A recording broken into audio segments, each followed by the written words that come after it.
A pen, a piece of pipe, and a strip of metal lying on the ground ordinarily don't pose much of a threat. But when they're on an airport runway, they become a serious danger. That's something that resembled what happened with the Concorde. In 2000, an Air France Concorde ran over a strip of metal just like this one that was left behind by a Continental DC-10.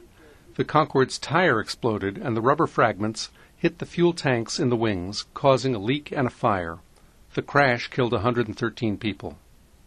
The metal strip is what's known in aviation as FOD, or FOD. FOD stands for Foreign Object Debris, and that kind of has a generic definition to it.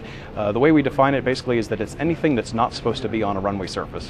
So that could include anything. Anything that shouldn't be there, that's there. Could be a rock, could be a bird, could be a fork. While crashes like the Concorde are rare, FOD can damage airplanes, especially during takeoff.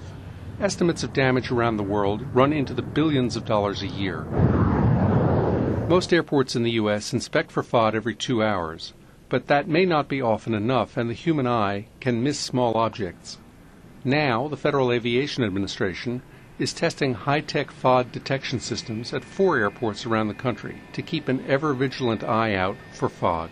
Here at Boston's Logan International Airport, an Israeli system called the Xsight is being put through its paces.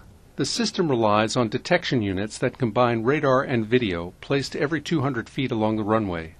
If the system spots something, it sets off an alarm in the control tower. FOB alert.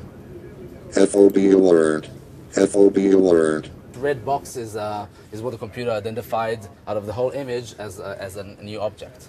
The system compares images of a clean runway with its current scans and points out the debris. While the debris still needs to be manually cleared off the runways, systems like this, which never stop scanning, could prevent accidents like the Concorde crash. The metal strip that brought that plane down was on the runway for only about 4 minutes. The Xsight system will continue to undergo tests here at Logan through next year. Come winter, it will be challenged by Boston's famously snowy and icy weather. Government experts will find out just how much the system can see and whether that's better than the human eye. If it works the way the FAA hopes, then the agency plans to finish testing next year and publish standards for FOD detectors so that airports can begin buying them. This is Matt Wald.